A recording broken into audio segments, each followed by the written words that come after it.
네, 안녕하세요. 저는 한양대학교에서 석사 1기 중인 임현택이라고 합니다. 제가 오늘 발표할 논문은 아스플러스 2019년 아스플러스에서 발표된 스플릿 CNN이라는 논문인데요. 이제 이 논문 같은 경우에는 어, 이제 딥러닝을 CNN을 실행을 할 때 메모리가 부족하니까 이거를 CNN을 쪼개서 한번 실행을 해보자 하는 게 주요 목적입니다. 그래서 한번 보시면은 인트로 간단하게 하고 그 다음에 여기서는 스플릿 CNN이랑 그거에 대해서 메모리를 관리를 해줄 헤테로지니어스 메모리 매니지먼트 시스템 HMMS를 제안을 해요. 그래서 이렇게 스플릿 CNN이랑 헤테로지니어스 HMMS에 대해서 보고 그다음에 이거를 이용한 이밸류에이션을 보고 컨클루전 하도록 하겠습니다. 그래서 보시면은 어, 여기서는 이제 메모리가 적다, 메모리가 부족하다라고 소개를 하는데 보시면 메모리 바운드 레이어가 존재를 하게 돼요. 이 메모리 바운드 레이어는 FC 풀리 커넥티드 레이어나 풀링 레이어 같은 경우에 이제 이 메모리 바운드 레이어가 되는데 그 CNN에서 나온 결과인 인터미디어트 리절트가 이제 포워드 프로파게이션, 백 프로파게이션에서 이렇게 살아 있어야 되는데 이런 메모리 바운드 레이어에 걸리게 되면은 이제 없어지게 되니까 메모리가 부족하다.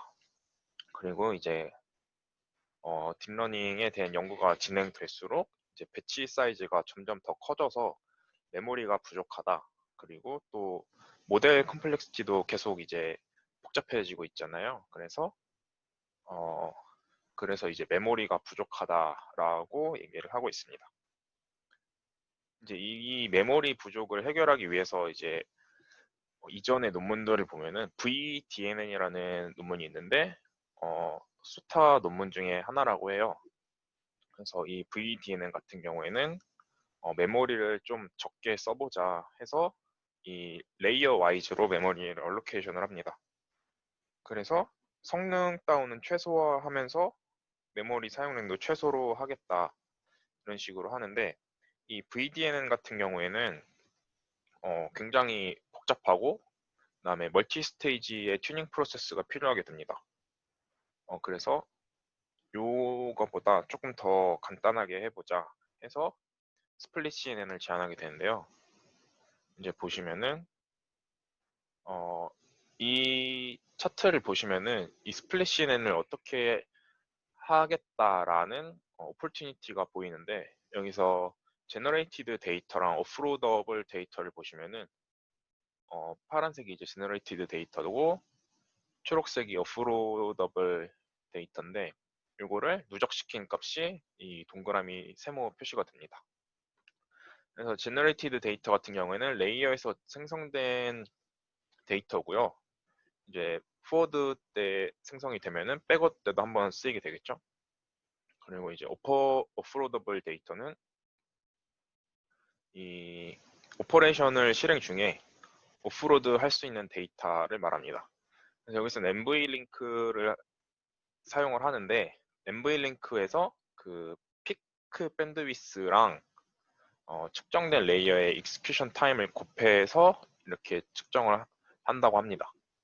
그래서 위에는 VGG19에 대한 프로파일링이고 밑에는 레즈넷 18에 대한 프로파일링인데 이제 보시면은 VGG19 같은 경우에는 이 누적을 보시면은 오프로더블 데이터가 누적을 봤을 때 계속 이 제너레이티드 데이터를 앞질러요. 이게 무슨 뜻이냐면은 VGG19 같은 경우에는 성능 페널티 없이 완전히 오프로드 될 가능성이 있다. 라고 말을 합니다. 근데 이제 레즈넷 같은 경우에는 항상 제너레이티드 데이터가 앞서기 때문에 조금 어려울 수 있다라고 말을 하는데 잠시만요. 네.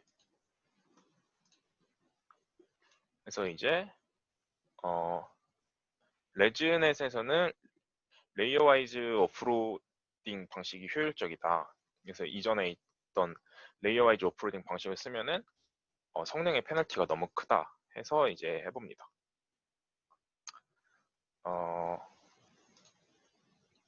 그래서 이제 메모리 오프로딩을 좀 분산을 시키고 좀 레이어를 가로질러서 프리패치를 해보자 해서 메모리를 매니지먼트 해줄 수 있는 HMMS를 제안을 해줍니다. 그래서 메모리 보틀넥이 조금 심화가 될 수가 있는데 이거는 또 작은 조각으로 쪼개서 스프레드 해놔서 해결한다고 합니다. 그래서 이제 스플릿 CNN의 워크플로우를 한번 보시면요. 이제 위쪽이 기존에 하던 컨벤셔널한 CNN 이 플로우고요. 밑에 쪽이 이제 스플릿 CNN인데 여기서 보시면은 이 스플릿하는 오퍼레이션 자체를 이 CNN에서의 컨볼루션 오퍼레이션 자체를 이렇게 여러 패치로 쪼개는 게 이제 스플릿 CNN입니다. 그래서 기존의 방식을 이제 보시면 루프 타일링 방식이 있는데 루프 타일링을 통해서 어플리케이션 데이터를 디바이스 캐시에 맞춰서 왔는데 이제 이 루프 타일링 같은 경우에는 풀링이나 컨볼루션 레이어 같은 윈도우 베이스드 오퍼레이션에는 적용하기가 어렵다고 합니다. 그렇기 때문에 이제 루프 타일링을 이용을 하지 않고 스플릿을 해서 해보겠다라고 합니다. 그래서 이제 싱글 레이어 포뮬레이션을 한번 보시면요. 이제 OP는 오퍼레이션을 뜻하고요. 스플릿은 이 입력 텐서 T를 이런 조각으로 나누겠다 말하는 거고 이거는 텐서 쪼개진 게 이렇게 D차원으로 나타내진 거. 여기서 O는 텐서의 쪼개놓은 거의 시작점을 나타내고요. I 같은 경우에는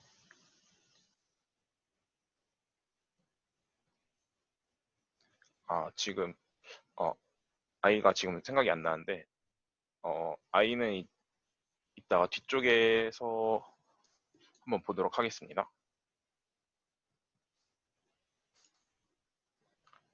그래서 보시면은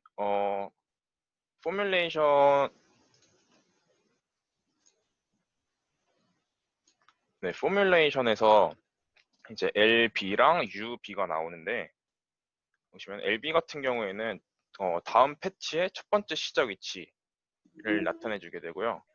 UB 같은 경우에는 그 마지막 위치를 나타내 주게 됩니다. 그래서 만약에 여기서 보시면은 S가 이제 스트라이드고 K가 커널의 크기인데 S랑 K랑 같게 되면은 이 IB랑 UB가 같게 되겠죠. 이렇게 생각을 하시면 될 것 같습니다. 그래서 이제 이 P는 패딩인데 위에서도 보셨던 것처럼 P는 패딩을 의미하는데 이 패딩을 정해주는 방식은 이런 식으로 정해주게 됩니다. 그래서 PB는 비긴일 때 패딩을 뜻하고 E는 엔딩일 때 패딩을 뜻해서 그 외에는 이렇게 텐서의 시작 위치랑 이 스트라이드를 고려를 해서 패딩을 해주겠다 이렇게 해주게 됩니다.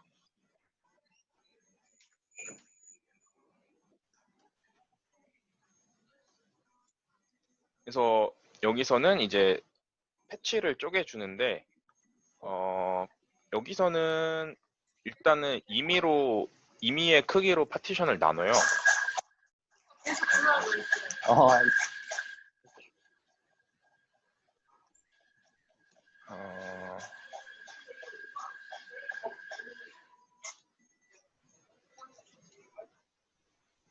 네. 그래서 이 I가 뭐였냐면 인풋 스플릿이라고 합니다. 그래서 이런 식으로 패치를 나눠주고 패치를 나눠줄 때는 이제 텐서랑 패딩을 고려해서 이렇게 나눠준다고 생각을 하시면 되겠습니다. 그래서 이 싱글 레이어에서 이렇게 패치를 나눠주고요. 그 다음에 멀티 레이어에서도 여기서는 레이어에 대한 정보만 추가가 되고 싱글 레이어랑 포뮬레이션은 똑같고 그 다음에 스토캐스틱 스플리팅을 보시면은 얘는 이제 아까는 그냥 랜덤한 크기로 스플릿을 한다고 했는데 얘는 그 스플릿 되는 크기가 디스크리트 유니폼 디스트리뷰션을 따르게 만들어줘요. 그래서 여기서 이 오메가 값이 원래는 0에서 0.5, 사이로 잡히는데 이 논문에서 실험을 할 때는 0.2로 고정을 시킨 다음에 해서 이 미니 배치마다 랜덤하게 이 디스크리트 유니폼 디스트리뷰션을 따르게 해서 자른다고 합니다. 그래서 이제 HMMS를 이제 보시면은 HMMS는 총 5개의 스텝으로 나눠지는데 첫 번째는 스플리팅, 이 아까 앞에서 보셨던 것처럼 컨볼루션 레이어 하나를 자르는 걸로 시작을 하고요. 그 다음에 이렇게 그 그래프를 하나를 만들어 주고요. 그 다음에는 스토리지를 어사인 해주고 옵티마이저를 하고 그 다음에 오프로드 패치에 대한 플랜을 짜주고 그 다음에는 스태틱 메모리에 대한 플랜을 짜주는 것으로 이렇게 마무리가 됩니다. 그래서 하나씩 보시면은 이제 아까 처음에 컴퓨테이션 그래프부터 만들어준다고 했는데 이 컴퓨테이션 그래프는 그 네트워크를 그래프로 나타내 주는 거예요. 여기 보시면은 만약에 컨볼루션 레이어가 있고 풀리 커넥티드 레이어랑 이어진다 하면 이런 식으로 그래프로 나타내 주는 거를 이제 컴퓨테이션 그래프로 나타내 준다고 하고 그 다음에 이런 식으로 다이렉티드 어사이클릭 그래프로 나타내지게 됩니다. 그리고 이제 텐서 스토리지 오브젝트라는 게 나오는데 얘는 이제 피지컬 텐서랑 그 컨셉추얼 텐서랑 나눠서 생각을 하는 거예요. 그래서 그 텐서 저장 공간의 앱스트랙션이라고 생각을 하시면 될 것 같습니다. 그래서 여러 텐서가 한 텐서 공간을 사용할 수 있도록 한다라고 말을 하고 있습니다. 그래서 첫 번째 단계 다시 보시면은 스플릿 모델을 이제 일반 CNN 모델을 스플릿 CNN으로 변환을 해주는데 이거는 HMMS가 알아서 한다고 하고요. 그 다음에 D-뎁스로 이제 스플릿을 하는데 이 D-뎁스 같은 경우에는 스플릿을 컨볼루션 레이어마다 총 컨볼루션 레이어에서 몇 개의 컨볼루션 레이어를 스플릿 할 거냐의 비율로 생각을 하시면 될 것 같습니다. 그리고 이제 토폴로지컬 소트를 통해서 그냥 시리얼라이즈를 해준다 라고 보시면 됩니다. 그래서 그래프를 만들어 주고요. 근데 이제 여기다가 스토리지를 어사이먼트 해주고 옵티마이제이션을 해야 되는데 이제 이 스토리지 어사이먼트는 그냥 TSO를 노드 하나당 이렇게 넣어준다고 생각을 하시면 되는데 이 메모리 옵티마이제이션 같은 경우에는 두 가지에 의해서 이루어지는데 하나는 렐루가 있고 하나는 이 썸메이션 에러 스토리지 오브젝트 쉐어링이라고 있는데 이 여기서 말하는 거는 이제 TSO에 이제 렐루가 있으면은 레이어 인풋이 백프롭에서 필요가 없기 때문에 그거는 없어도 된다. 뭐 이런 식으로 해서 옵티마이제이션을 한다. 라고 얘기를 합니다. 그 다음에 이제 썸메이션을 y는 i 곱하기 xi의 시그마로 정의를 하면은 그레디언트가 다 1이 돼서 모든 에러 텀이 같은 밸류를 갖게 됩니다. 그래서 이 모든 밸류를 하나의 TSO에 저장을 하기 때문에 이제 또 거기서도 옵티마이제이션이 된다. 이렇게 말을 하고 있습니다. 이제 그 다음에 오프로드 앤 프리패치 플래닝 보시면 이제 오프로드랑 프리패치에 네 가지 포인트가 있는데요. 스타트랑 엔드 이렇게 해서 네 가지 포인트가 있는데 요거는 이제 스타트 할 때는 비어있는 메모리 스트림에다가 메모리를 넣어주는 거가 오프로드가 되고 엔드 할 때는 싱크로나이제이션을 해서 이제 컴퓨트 스트림이랑 메모리 스트림이랑 맞춰주는 거를 이렇게 생각을 하시면 되는데 이제 여기서 말하는 거는 그 스타트 오브 오프로드랑 이 엔드 오브 프리패치는 이 컴퓨테이션이 이루어질 때 즉각 이루어져서 얘네에 대한 플래닝을 해줄 필요는 없고 엔드 오브 오프로드랑 스타트 오브 프리패치에 대한 플래닝을 해줘야 된다고 말을 합니다. 그래서 어떤 식으로 플래닝을 해주냐면 이제 두 가지 스테이지가 있는데 하나는 프로파일링 스테이지라고 해서 프로파일드 익스큐션 타임을 얻어내고요.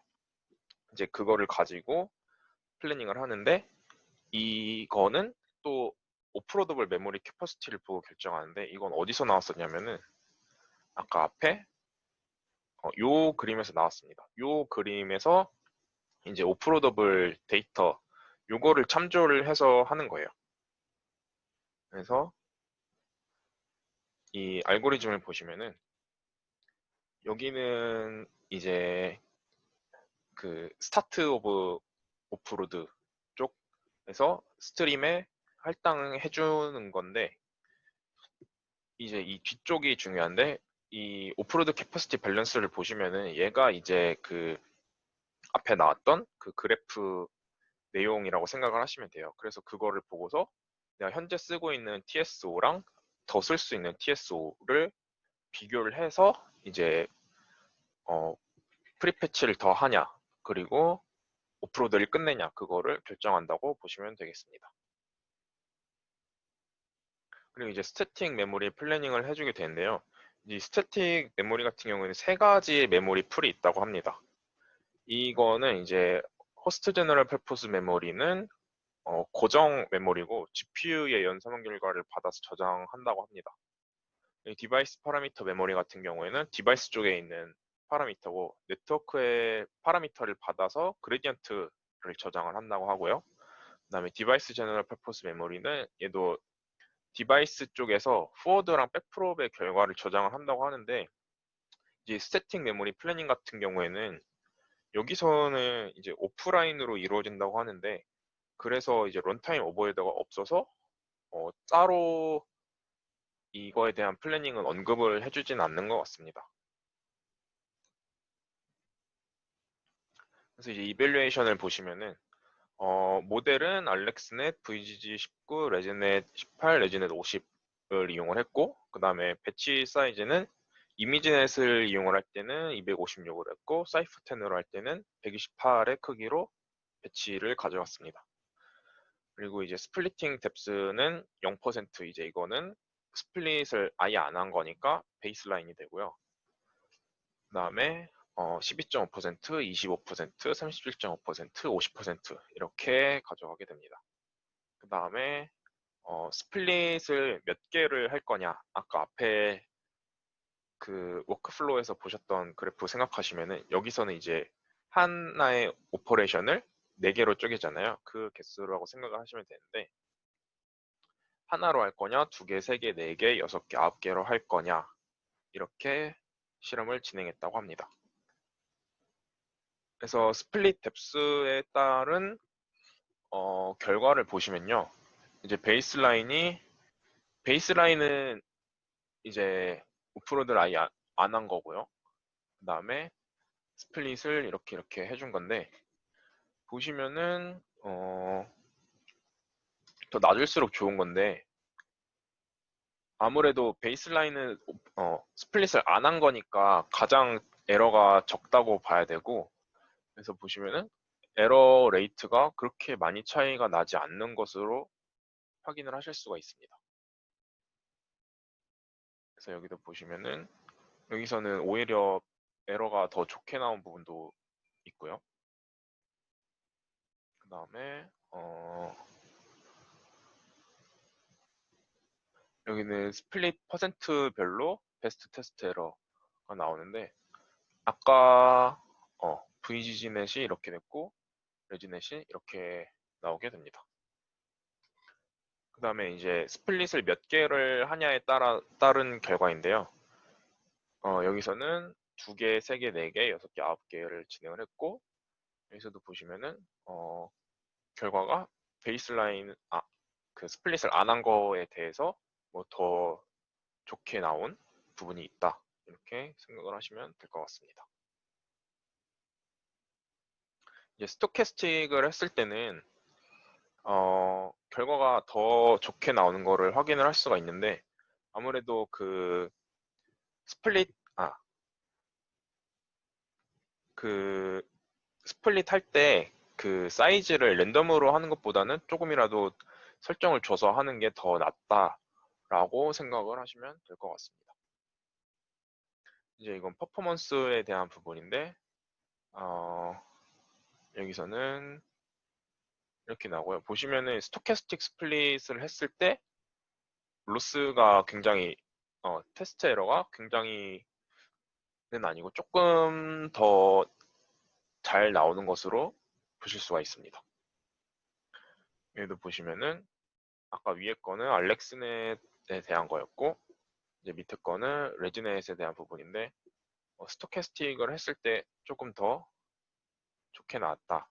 그래서 정리한 테이블을 한번 보시면은 이제 데이터셋은 알렉스넷과 레지넷은 이미지넷을 했고 VGG넷과 레지넷 이렇게 할 때는 사이퍼를 이용을 했습니다.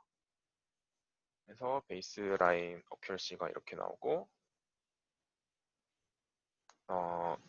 그래서 대체적으로 스토캐스틱 스플릿 CNN을 했을 때 조금 더 성능이 좋게 나왔다라고 얘기를 합니다.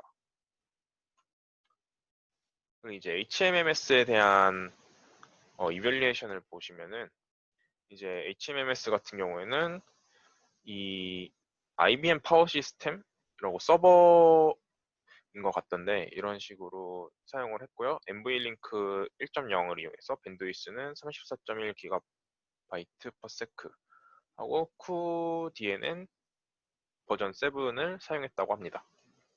그래서 HMS를 사용한 결과를 한번 보시면은 오프로딩을 아예 안 한 거는 아이디어란 스루풋이 되잖아요. 그래서 오프로딩을 안 했을 땐 이렇게 나왔고 그다음에 앞서 비교한 VDNL 레이어 와이즈 오프로딩 같은 경우에는 보시면은 지금 여기서 제안한 HMMS보다 조금 더 스루풋이 낮게 나온 것으로 확인을 하실 수가 있습니다.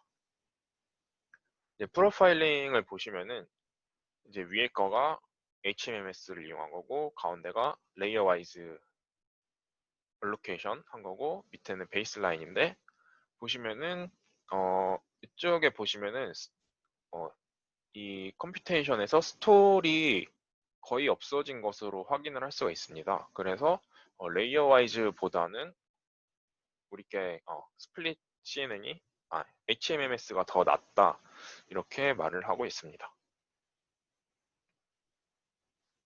이제 같은 스루풋 대비 배치 사이즈를 얼마나 크게 가져갈 수 있냐 이거를 말하는데 이제 베이스라인은 아무것도 안 하는 거니까 이제 이게 메모리 크기에 달려 있겠죠. 그래서 베이스라인은 배치 사이즈를 64, 640 이렇게까지밖에 못했는데 이제 HMMS를 이용을 했을 때는 요거의 거의 6배 가량 더 크게 배치 사이즈를 잡을 수 있었다. 여기서는 거의 2배 가량 이렇게 잡을 수 있었다라고 얘기를 합니다. 그래서 같은 스루풋에 대해서 배치 사이즈를 더 크게 잡을 수 있었다라고 말을 합니다. 근데 이제 배치 사이즈가 커지니까 이제 트레이닝에 대해서 가속이 가능한데 요거는 이제 네트워크 밴드위스가 더 작을수록 그 스피드업의 효과가 크기 때문에 여기서는 네트워크 밴드위스가 클 때가 한 1.4% 정도가 되고 1.4배 정도가 되고 이제 작을 때는 거의 6배 가량 더 스피드업이 이루어졌다라고 얘기를 합니다. 그래서 여기서는 스플릿 CNN을 제안을 했고 스토캐스틱 스플릿 CNN이 이제 퍼포먼스가 더 증가를 시킬 수 있다라고 얘기를 하고요. 그 다음에 HMMS도 제안을 했는데 이거를 보면은 VGG19를 6배 더 큰 배치 사이즈로 VGG18을 2배 더 큰 배치 사이즈로 여기 오타가 났네요. 배치 사이즈로 학습을 시킬 수가 있다라고 얘기를 합니다. 네, 이상으로 발표 마치도록 하겠습니다.